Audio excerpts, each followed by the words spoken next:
நான் அருப்புக்கோட்டை அண்ணாமலையார் ஜோதிடர் நிலையத்திலிருந்து உங்கள் ஜோதிடர் ரத்னா ஜெய்சங்கர் பேசுகிறேன். என்ன பார்க்க போகிறோம் அப்படின்னா, புதன் கிரகம் வித்தைக்காரகம்.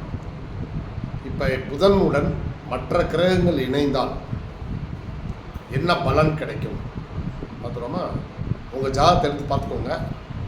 அதில் அந்த 12 ராசி கட்டத்தில் புதன் எங்கே இருக்காருன்னு பாருங்கள். அவரோட வேறு ஏதாவது ஒரு கிரகம் சேர்ந்திருந்தால் அதற்கு என்ன பலன் அப்படின்னு பார்த்தோம். இப்போ முதல்ல புதனுடன் சூரியன் சேர்ந்திருந்தால் அவர் ரொம்ப புத்திசாலியாக இருப்பார், டேலண்ட்டாக இருப்பார்.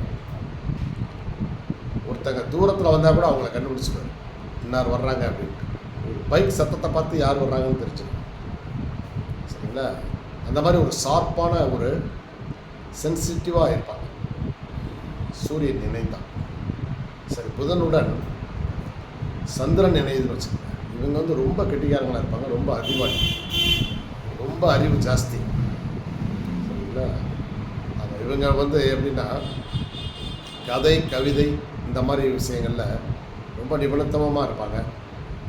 ஒரு எழுத்தாளராக மாறுவாங்க, அதாவது கதாசிரியர், சினிமா சம்மந்தப்பட்டதில் புலமை கவிஞர் இந்த மாதிரிலாம் வருவாங்க. சரி, புதன் செவ்வாயுடன் இணைந்தால் முடிவு எடுப்பதில் தாமதம் கண்டிப்பாக. அதே மாதிரி குழப்பம், அவங்களுக்கு ஒரு விஷயத்தில் டக்குன்னு ஒரு முடிவு எடுக்க முடியாது. புதனும் செவ்வாயும் சேர்ந்துருந்தாங்க, சரிங்களா? சரி, புதன் குருவோட சேர்ந்துருந்தாருன்னு வச்சுக்கோங்க. புதன் குருவோட இருந்தார்னா சரி. இப்போ முதல்ல தனித்த புதனை பார்த்துக்கோங்க. ஒரு கட்டத்தில் தனித்த புதன் இருக்கு அப்படின்னா அந்த ஜாதகர் உண்மையிலே ரொம்ப புத்திசாலி. எந்த ஒரு விஷயத்தை எடுத்தாலும் அதில் நிபுணத்துவமாக இருப்பார். அந்த 12 கட்டத்தில் எந்த கட்டத்தில் இருக்கோ புதன் அந்த கட்டத்திற்குரிய காரகத்துவத்தில் நிபுணத்துவம் பெற்றிருப்பார், சரிங்களா? சரி, புதன் குரு சேர்ந்திருந்தாங்க.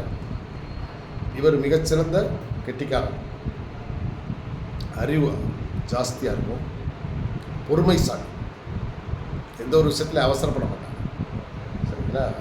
ஆனால் நிதானமாக முடிவெடுத்தாலும் மிக நல்ல முடிவெடுப்பாங்க. சரி, புதனோட சுக்கிரன் சேர்ந்துருங்க. புதனும் சுக்கிரனும் சேர்ந்திருந்தால் இவங்க அனைத்து விஷயத்திலும், அதாவது இவங்க வந்து எல்லா விஷயத்துலையுமே ரொம்ப டேலண்டடாக பர்சன். எந்த ஒரு இதில் நீட்னஸ், ரொம்ப சுத்தம் பார்ப்பாங்க, சரிங்களா? ரொம்ப எந்த ஒரு காரியத்தை அழகாக செய்வாங்க. இவங்க அந்த காரியத்தை செய்கிறதே ஒரு அழகாக இருக்கும். எந்த ஒரு விஷயமாக இருந்தாலும் அந்த காரியத்தையே மிக அழகாக செய்வாங்க, சரிங்களா? இவங்ககிட்ட எப்பயுமே ஒரு என்ன சொல்லுவாங்கன்னா பங்க்சுவாலிட்டி அண்ட் பெர்ஃபெக்ட்னஸ், நீட்னஸ் எல்லாமே இருக்கும். சரி, புதனுடைய சனி சேருதுன்னு வச்சுக்கோங்க. இவங்க வந்து வியாபாரத்தில் கெட்டிக்காரங்களா இருப்பாங்க, ரொம்ப புத்திசாலி, வியாபாரத்தில் அதி புத்திசாலியாக இருப்பாங்க. வாடிக்கையாளர்களை கவரக்கூடிய அந்த யுக்தி இவங்களுக்கு நல்லா தெரியும். தொழில் நுணுக்கங்கள் மிக அழகாக இவங்களுக்கு இருக்கும், சரிங்களா? சரி, இப்போ புதனோட ராகு சேருது. இவங்க வந்து அதீத புத்திசாலி, அதாவது புத்திசாலிங்கிறது வேற, அதீத புத்திசாலி. அதாவது இவங்க மைண்டே கிரிமினல் மைண்டு மாதிரி பல விஷயங்கள் யோசிப்பாங்க. சாதாரணமாக நம்ம ஒருத்தர் வந்து ஒரு விஷயத்தை யோசிக்கிறாருன்னா இவர் அந்த செகண்ட்லேயே ஒரு 10 விஷயத்தை யோசிப்பார். இவர் மனசில் வந்து அவ்வளவு விஷயங்கள் ஓடும். ஸோ அதீதமான புத்திசாலி, அதாவது துப்பறியும் நிபுணர்னு வைங்களேன். எந்த ஒரு விஷயமா இருந்தாலும் அதை தோண்டி துருவி எடுத்து அதன் அடி ஆழத்தை பார்த்துருவார். அப்படி ஒரு டேலண்ட், அதீதமான கெட்டிக்காரராக இருப்பாங்க. சரி, புதனோட கேது சேர்ந்து வச்சு, புதனோட கேது சேர்ந்தால் இவங்களுக்கு எதுலேயும் ஒரு அவசரப்பட மாட்டாங்க, ரொம்ப ரொம்ப ரொம்ப நிதானம் கடைப்பிடிப்பாங்க. முடிவெடுப்பதில் சரியான பெர்ஃபெக்டான முடிவெடுப்பாங்க. பெரும்பாலும் இவங்களுக்கு ஆன்மீக சிந்தனை நிறைய இருக்கும், பெருமாள் பக்தராக இருப்பாங்க. ஸோ அதனால் இந்த புதனுடைய சேர்க்கையினால் இந்த மாதிரி சில உங்கள் ஜாதகத்தில் எப்படி